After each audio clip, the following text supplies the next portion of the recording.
Hello दोस्तों, नमस्कार। Iran के जो सुप्रीम लीडर हैं, जो खमनई हैं, उनकी जो है हत्या कर दी गई है। और वो हत्या क्या है, आप ऐसा कह दीजिए कि एक युद्ध की तरह जो जंग चल रही है वहां पर अमेरिका और इजराइल के संयुक्त ऑपरेशन में उन पर उनके वहाँ एक मीटिंग चल रही थी, उसमें हमला किया और उसमें उनके साथ बहुत सारे बड़े बड़े लीडर्स भी मारे गए। आज दोस्तों इसी मुद्दे पर हम लोग बात करते हैं। और इनका मारा जाना दुनिया में कई नजरियों से देखा जा रहा है। इनका मारा जाना दुनिया में कई नजरियों से देखा जा रहा है। कुछ लोग इसे सही कह रहे हैं, कुछ लोग इसे गलत कह रहे हैं। तो दोस्तों आज इनके बारे में काफी कुछ हम लोग जानने की कोशिश करते हैं। बेसिकली अगर आप बात करते हैं तो इनको देखा जाता है ईरान में एक मॉडर्न आर्किटेक्ट, जो मॉडर्न ईरान हमें आज दिखाई देता है उनके आर्किटेक्ट के रूप में देखा जाता है। उसका एक कारण ये भी हो सकता है, बहुत लंबे समय तक ये ईरान की राजनीति से जुड़े हुए हैं। तो इसलिए हम ऐसा कह सकते हैं कि जो मॉडर्न ईरान आज दिखता है वो अच्छा है या खराब है, ये एक अलग बात है। बट उनकी वजह से उनका काफी योगदान इसमें माना जा रहा है। ठीक है। एक युग का अंत हो गया है, ऐसी बात कही जा रही है। अब इसमें बात करते हैं हम लोग सबसे पहले। उनकी जो डेथ है वो 28 फरवरी 2026 में। और उसमें कई इजराइल के जो ऑफिशियल्स थे उसमें एंटी जो ये खबर दी है वो बेसिकली इजराइल ने और कई न्यूज़पेपर ने, यानी कि बीबीसी ने भी अब इस खबर को प्रसारित कर दिया गया है। 36 साल वो एक सुप्रीम लीडर की तरह वहां पर उन्होंने राज किया। यानी काफी सारी चीजें जो है उनके हिसाब से चली, जो भी थी। ठीक है। और उनकी जो डेथ के बाद है एक पावर अप कौन है, क्योंकि उसके बाद उनके साथ कई लोग मारे गए। अब कौन इसको देखेगा, ये अब देखने की बात है। और अब कौन high stake succession process within the assembly expert, कौन अब इसमें आएगा, ये देखने की बात है। अब बात आती है कि ये जो है ये मसहद टू द रिवॉल्यूशन, यानी कि ये एक जगह है मसाद, वहां पर 1939 में बॉर्न हुए। और उसके बाद रिलीजियस फैमिली से थे। और वो जो है जो इस्लामिक थियोलॉजी है उस पर काफी उन्होंने रिसर्च किया, उसके स्कॉलर्स भी रहे हैं। 1960 से 70 के दशक में वो पॉलिटिकल स्फेयर में आते हैं और उसके बाद बहुत सारी चीजों में जो प्रोटेस्ट होते हैं उसमें शामिल होते हैं। और कई सारे जो प्रोटेस्ट होते हैं उनको वो खत्म भी करते हैं। 1979 की बात करें तो इस्लामिक जो रिवॉल्यूशन है, खमनई ज्वाइन करते हैं forces with the Ayatollah Khomeini. तो आपने ये खमनई है, एक थे खोमेनी, उनके साथ कई सारे प्रोटेस्टों में शेयर करते हैं, आते हैं और अपनी एक की फिगर के रूप में उसमें प्लेस ले लेते हैं। ठीक है। और ये उसके एक बहुत बड़े अच्छे जो है विश्वसनीय सिपा सलार की तरह भी थे यहाँ पे। अब यहाँ पे प्रेसिडेंसी की बात आती है तो यहाँ पर ये प्रेसिडेंट की तरह रहते हैं 1981 से 89 तक। उसके बाद इनको जो है सुप्रीम लीडर यानी कि जिसके पास सारी पावर्स हैं अधिकतर, वो उनको बना लिया जाता है।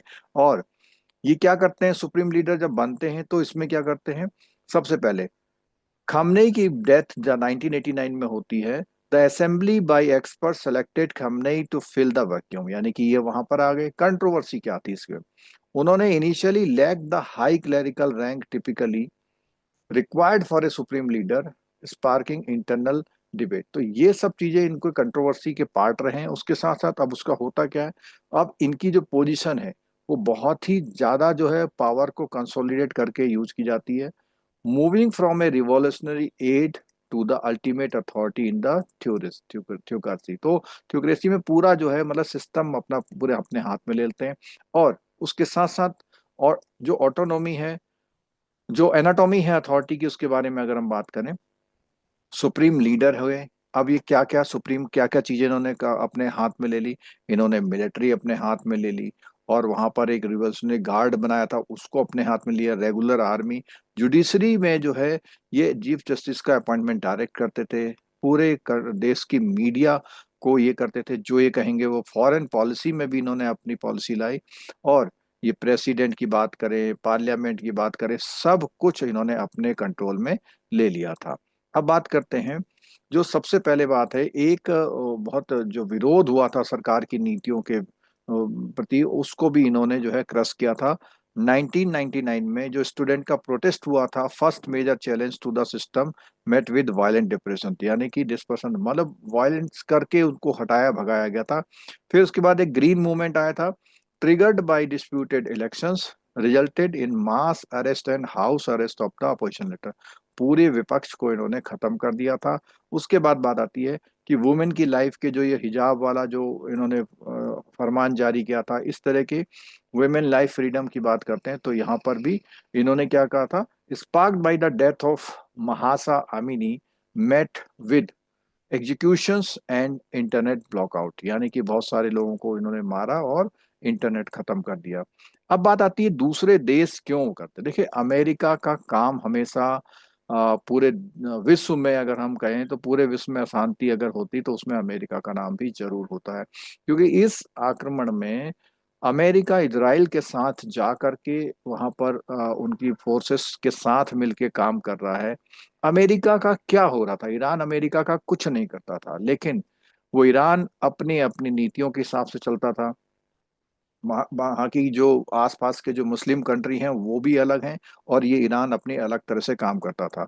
तो यहाँ पर क्या है, उसका जो न्यूक्लियर एम्बिशन था, यानी कि एक न्यूक्लियर पावर जिसमें वो अपने जो न्यूक्लियर जितना भी स्टोर है उसको एनरिच कर रहा था। एनरिच करने का मतलब होता है जो सामान्य न्यूक्लियर होता है उसको बॉम्ब के लिए बनाने के लिए उसमें कुछ एनरिचमेंट किया जाता है। और उसके साथ साथ क्या है कि वो जो ये अपना अमेरिका है हमेशा उसको थ्रेट वगैरह भी देता था, क्योंकि वहां पर पेट्रोलियम के जो है काफी भंडार हैं, और पेट्रोल की नीति यानी कि ऑयल की नीतियों पे अमेरिका उनको मना करता रहता था। ठीक है, consistently rejected western demand of halt enrichment, यानी वो कहते रहते थे, वेस्टर्न करने कहते थे भैया अब जो है तुम ये यूरेनियम का जो है एनरिचमेंट संवर्धन नहीं करोगे, तो लेकिन ये फिर भी जो है मानता नहीं था। ठीक है, अब बात आते हैं आर्किटेक्ट ऑफ द रीजन। अब यहाँ पर इस मैप में आप देख सकते हैं ये ईरान की कैपिटल है तेहरान। ठीक है, यहाँ से अब आते हैं हिजबुल्लाह की बात करते हैं अगर, Lebanon, Syria, Gaza, Iraq, Hamas और हुतीज। ठीक है, ये सारे जो लोग हैं यहाँ पर क्या है, इसकी अपनी एक क्वेट फोर्स जो नेटवर्क है उसमें transforming from A national guard into the regional, यानी इसकी जो ये आर्मी है पूरे रीजन के लिए काम यहाँ पर कर रही थी। अब बात करते हैं ये जो वार की, अगर कहते हैं कि क्या क्यों ये इतना बढ़ गया वार, अगर उसकी बात करते हैं तो इसमें बात आती है सबसे पहले यहाँ पे स्टार्टिंग अगर करते हैं तो फेज वन में क्या हुआ था, प्रॉक्सी बैटल शुरू हुआ, decades of finding funding Hezbollah and the Hamas to fight the Israel indirectly, यानी कि ये क्या करते थे, इजराइल को से लड़ने के लिए इन दोनों को फंडिंग करते थे इनडायरेक्ट। ठीक है, एक्सचेंज में direct missile exchange between Israel, Iran and Israel breaking, अब दोनों में आपस में क्या होता है, मिसाइल वगैरह खूब दागी जा रही थी आपस में, और यहाँ पर ये जो है उसको खत्म कर देते हैं। ठीक है, Israel Iran conflict become the defining struggle of the of his late tenure. ठीक है, उसके बाद बात आती है cost of resistance. Cost of resistance यानी कि जो विरोध किया उसका क्या कॉस्ट पड़ने की बात है, तो यहाँ पर देख रहे हैं, यहाँ पर सबसे पहले इसके ऊपर क्या की गई, न्यूक्लियर सैंक्शन इम्पोज कर दी गई 2011-12 में। उसके बाद ऑयल एम्बार्गो, और तीसरा आता है बैंकिंग रेस्ट्रिक्शंस आ गए। तो ये सारी जो सैंक्शंस इसके ऊपर लगाई गई, इससे इम्पैक्ट क्या हुआ, severe economic hardship fuelling domestic unrest, तो वहां पे अब इनको दिक्कत होने लग गई, किसको, ईरान को, क्योंकि ये सारे प्रतिबंध लगा दिए गए थे। और ट्रेड ऑफ की ideological purity prioritize over global economic integration.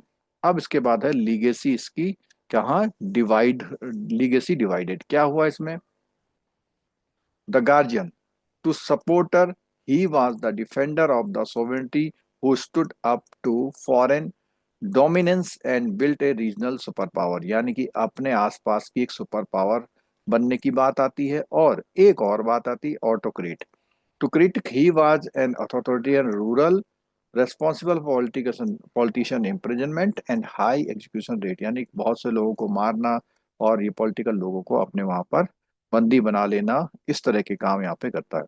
अब बात आती है इसके बाद कौन आएगा, अगर हम इसके बाद कहें तो अब इसका खामनेई का एक कौन है, सेकंड सन है, वो शायद इसको संभाल सकता है। Status long rumour to be groomed successor reports from 2026 identify him as the new, यानी यही माना जा रहा है कि ये जो है, क्योंकि काफी समय से इसको ग्रूमिंग भी चल रही थी, ठीक है। टेंशन क्या है? Does the republic choose continuity of the hard line stance for the end face for the fracturing of the elite? अब यहाँ पर ये देखने की बात है कि इतने सब के बाद भी क्या टेंशन जो है वो चलती रहेगी या नहीं। अब बात करते हैं यहाँ पर द लीगेसी ऑफ डिफाइंस।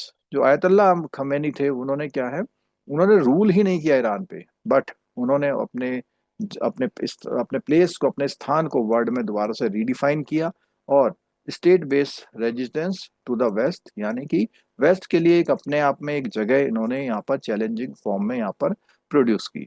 अब दोस्तों इसके साथ बात करते हैं हम लोग कि ये जो सब कुछ हुआ आपकी नज़र में क्या है।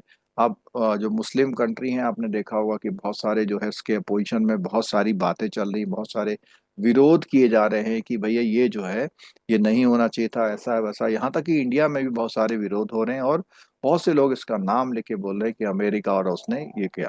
देखिए कुछ भी है, अगर ये सारे इतने यूनाइटेड नेशन, नाटो वगैरह ये सब बना रखे हैं, तो फिर जब बैठ के बात इंटरनेशनल कोर्ट ऑफ जस्टिस है, क्या फायदा है इनका?